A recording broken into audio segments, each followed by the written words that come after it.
Hi class! So we are embarking on Module 3, and so we're getting into the swing of the semester, and hopefully you're getting used to using the eCampus system with this class and finding all the resources and materials that you might need.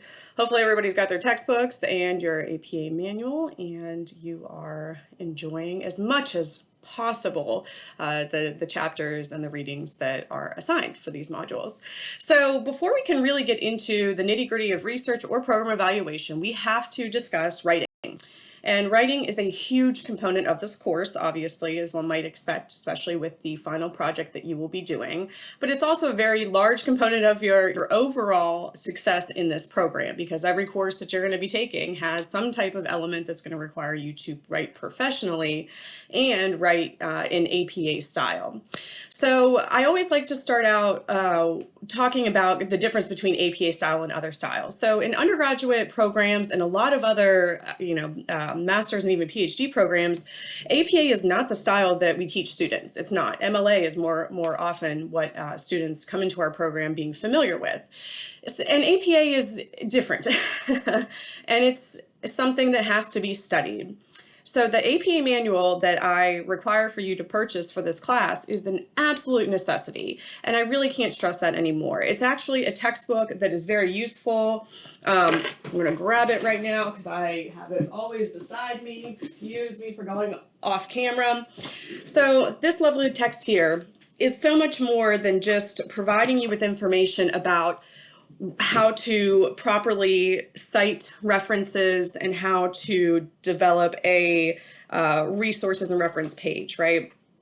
This text provides, and with this latest edition, it provides additional information about style of writing, okay? And that's an important piece of counseling. So we are, being aware of the pronouns that we're using. We're aware of bias in how we write and addressing that in the language that we're using, person-first language, in terms of writing about individuals with disabilities, which is incredibly important in our profession.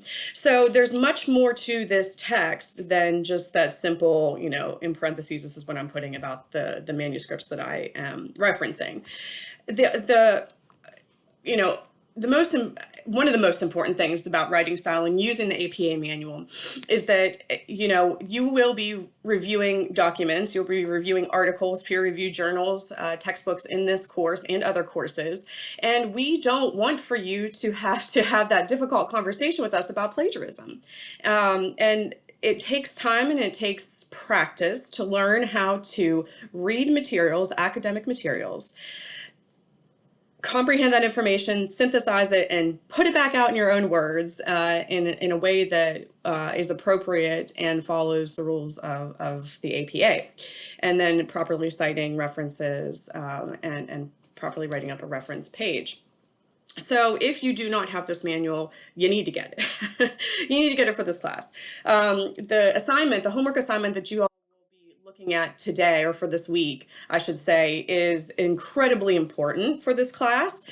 And it is one that students often struggle with. And again, I think a lot of that is because the majority of our students are not trained in APA. And so there's a learning curve, and I understand that. The thing about this particular assignment is that it requires you to do multiple things. One, you have to first consider a topic that's related to the counseling profession that interests you, that may later inform your program evaluation project. So you have to be intentional about the work that you're reviewing. Two, you will need to access the library resources. Please do not just do Google searches. I would love for you all to access the library and take advantage of the resources that are available to you and that, quite frankly, you pay for in your tuition. So open source documents, like I think I've said before, I'm not automatically going to rule out as something that might be considered peer reviewed. Wikipedia pages, I will absolutely mark those out. General websites, blogs. those are not the documents that I'm wanting for you to review in this week's assignment. So you're going to be doing an annotated bibliography, meaning that you're going to be reviewing peer-reviewed articles. You're going to be providing me with citations that are appropriate in an APA style, 7th edition, and you're going to be providing me with the reference. Do not use any type of reference development application, right? Like EndNote. So don't use RefWorks. Please just don't do it. Don't use any kind of reference or citation builder. And I say that not to knock those programs, because they are useful, but 99.9% of the time they get something wrong. And it might just be a simple punctuation mark at some point in that reference. But I catch those things and I will mark you off points for them. So I want you to learn how to write a proper citation independently, using your own thought processes and using what you've learned in the APA manual. And I want you to learn how to write a reference properly, independent of any other program. With this particular assignment, it's 10 points. There's not a lot of points in this class, so that's a good amount of points for this particular assignment. And with each one of the references, each one of the articles you're going to be reviewing, there's a potential 2 points for each one of the 5 total that you're going to be providing in the paper. I do go through these papers very thoroughly, and it is not uncommon for me to have students completely rewrite them whenever references are not written correctly or in APA style. And I don't mean to say this in any kind of, high horse type status, but, being in the world of academia and going through, doctoral programs, I've read so many articles, I've written articles, and I can spot the mistakes pretty easily. And again, I don't mean to say that in any kind of high horse way. It's easier for me to do that because I'm very familiar with APA style. So, and I understand completely that you all may not be, but that again is why I want you to use this manual. Please use this manual. There are other resources online. Purdue has a wonderful website that offers suggestions as well. But the brilliant thing about the publication manual is that there's sample papers in there. They've expanded their examples of what types of works could be cited and how to cite those works. Do not go back to the 6th edition. You all are using the 7th. There are marked differences between the two of them. Again, that we're able to pinpoint out. I want you guys to get a great foundation in writing right now because of the projects that you will have to be doing later on. And so, if I'm constantly going back and having you correct items, there's a reason for it. And please take my guidance and recommendations into consideration because other instructors may not be as open to revisions. I'll say it that way. So, with that being said, I do have a very short PowerPoint for this week. I think the chapter was relatively short and goes over what I'm going to guess a lot of you are familiar with, the layout of research papers, right? And if you're not familiar with them, you will become familiar with the layout of a research paper as you go through this week's homework assignment. But, writing doesn't come naturally to everybody, and we certainly understand that, being on the faculty side. The important thing about writing is that even if you're not going to be going into research, even if you're not going to be, or don't anticipate doing any kind of program evaluation or grant writing, you will be writing case notes every day. And those case notes have to be written in a way that if you fell off the planet for some reason, that your colleagues could pick up those case notes, read them, and understand what's going on with their clients, right? So writing is important, and there's an ethical obligation for all of us as clinicians to write provide appropriate documentation in a timely manner, more importantly, right? And in a way that is respectful of the client while providing really a good scope of the work that's being done in that counseling relationship. So writing is important, whether or not you're going to be doing research or not, whether or not you're going to be pursuing a doctoral degree later down the road, it doesn't matter. But not everybody, it doesn't come naturally to everybody. And certainly the writer's block is a real thing, and everybody has a different process when it comes to writing. Procrastination is something that I personally struggle with still to this day. And I often tell myself, well, I work better under pressure. And so when I wait till the last minute to write something, that's why. But, writing takes, the more that you practice it, the more that you work on it, the better that your writing gets. Effective writing, takes critical thinking skills. You have to learn or teach yourself really how to read an academic journal. And know what is important within those journal articles and what may not be as important. And I hope that that's something that you all learn through this course as well as you review some research papers. So you need to be able to narrow down the scope of what you are looking for in terms of researching literature, right? And the textbook doesn't like that term of a literature review. I'm kind of, I guess, old school at this point, and so that's what it seems like to me still, and how I refer to it, because to me, you're reviewing literature, but I understand their point that there's a difference depending on what type of paper you're writing. But research is one thing. You can have a kind of more of a research mind and not an academic writing mind. People have skills in different areas. And so when you're thinking about the research paper and the flow of a research paper, moving from the introduction, providing enough justification for the why. Why in the world does it matter that you have done this research, that you have conducted the research? Why does it matter for somebody else to be reading it? What will it contribute to the profession? How will it contribute to evidence-based practices? What's the purpose? And that's a huge part of that introduction that you will I would say you need to be focusing on when you're reviewing literature as well. Make sure that you're understanding the purpose of those research articles. With older articles, the articles mainly that came out before the 7th edition of the publication manual, you're going to find titles that are a little bit flowy, wordy, if you will. APA 7 recommends that does not happen. And so oftentimes, even when I'm reviewing literature or looking for different articles to inform papers that I might be writing, you might find an article title that sounds exactly like what you're looking for, and then you start to get into the body of the paper and you realize this has nothing to do with the actual title.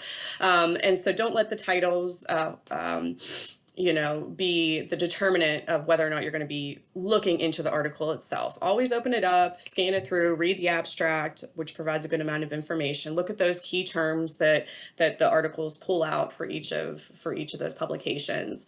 So use those critical thinking skills when it comes to reviewing.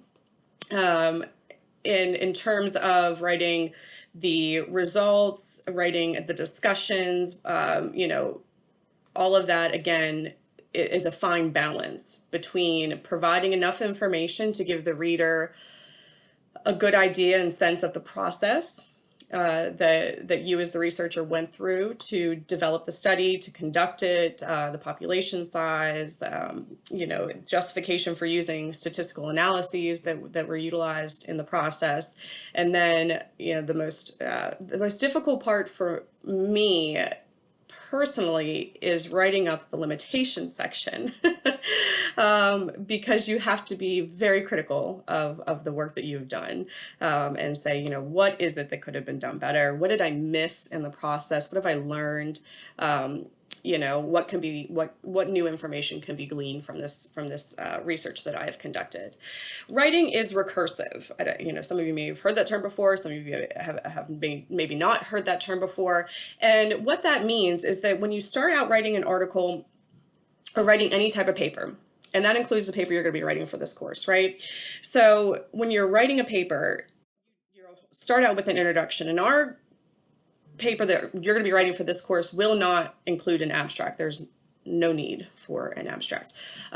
So for the paper you're going to be writing, it will have an introduction, and within that introduction, you're going to be kind of laying the foundation for the rest of the paper that you're going to be writing about, right? The counseling program that you have thought about, that you have come up with, imagined, and for the introduction, you're going to be providing justification for why it's important, but you're always going to be going back to that main idea. So even within that introduction, you're going to be constantly cycling back to the why. Why is this important? Why am I writing about this? And then when you get into a review of literature, it becomes a little bit tricky because you have to tie it all in. You're tying each piece of literature to the overall why, the purpose of the program that you have developed, and in the case of our paper for this particular course, right? So you're going to be developing, not in real life, but in imagination school world, you're going to be developing a counseling program, some type of intervention that you're going to be providing to a hypothetical population of individuals under some type of research basis, right? So you may be evaluating the use of cognitive behavioral therapy with individuals with traumatic brain injury between the ages of 15 and 17 versus motivational interviewing to see which one, if either one provides more effective results. I just literally made that up on a whim. So you're going to be let's say that is your hypothetical, okay? So that is your hypothetical counseling program that you might be thinking about writing about for this particular class. So you're going to be, in the introduction, you're going to be telling me why. Why does it matter? Are there no research papers out there on CBT with TBI in that population of adolescents? Are there no comparison studies? What's the purpose? Is somebody out there saying that need to use MI with that population of individuals, or insurance companies pushing it? I don't know. You never know the reason. But you're going to be providing some type of justification for why it's important to be studying this particular thing. What was the needs assessment that was done? Did the community say that this was something that was needed? Are you working with a brain injury program and they're seeing an uptick in TBIs in that population, and they want to know which is the best intervention to use for that population? So again, all of those are just ideas, and then you're going to be looking at the literature, right? And that literature is going to be related to working with individuals who have TBIs and using different types of counseling interventions, right? And so that's the recursive part. You're always tying everything back into the purpose, and then the discussion will be tied back into the introduction, going back and saying, these were the results. I'm going to provide you with the information about the results because for this paper, you're not going to have results, right? So that discussion piece is going to be, saying, in this hypothetical world, this worked in this way and this worked in that way. And, I'm tying it back to the overall purpose because the community said that, there was a need that needed to be fulfilled.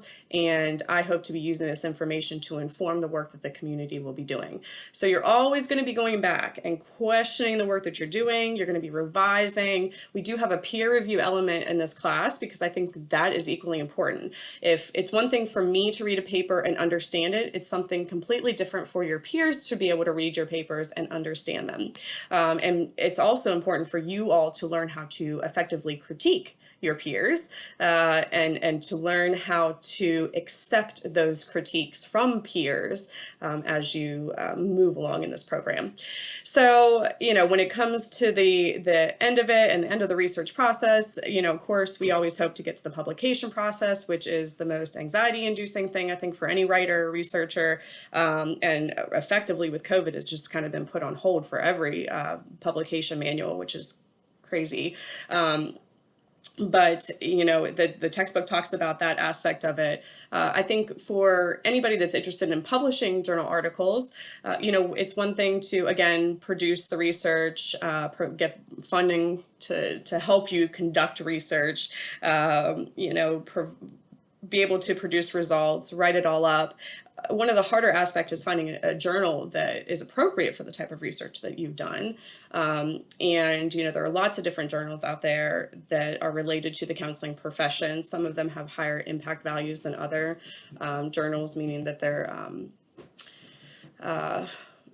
more well respected, if you will, in the profession. And so you have to be intentional about the journal that you're submitting to. And every journal has their own standards for publication and for submitting documents for potential publication. They have rules, essentially. They want it formatted in a certain way. They want the layout to look a certain way. They need, some journal articles will publish kind of more of those editorial pieces or a review of a textbook or a review of another research study.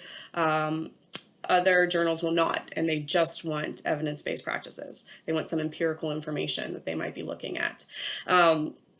So it just depends on the journal, and then you never want to get the typically anybody would get a revise and resubmit. I think that's the most common feedback that you get from the reviewers of a publication manual. Although I think that golden ticket is just getting the approval and not having to revise anything for publication. But again, like I've said before, you have to have a little bit of a thick skin to be a researcher and to be able to take the feedback from the reviewers of publication journals, from academic journals. Can be a little bit of a hard pill to swallow at some point. So with that, I think I've outlined the research process pretty well, reviewed the APA publication manual. Again, I cannot speak more highly about that manual at this point in your educational journey and within this class. Be very reliant on it. And with that, I will leave you all to your homework assignment. If you have questions, please ask them. If you are questioning whether or not a journal is something that would be appropriate to review, just ask me. I will let you know. I will tell you quite honestly, whether or not I would, look at that and grade it, more critically or not. I'm that type of instructor that I would prefer, if you all are having concerns or if you have questions, I would prefer that you come to me and ask them, and then I can provide you with answers rather than you trying to figure everything out independently on your own. You're not on an island on your own in this course. I do want you to be successful, and that includes even these homework assignments. So with that, I'll let you all go, and I believe I might be doing a lecture next week, but I'm not quite sure yet. So, but I'll see you all soon.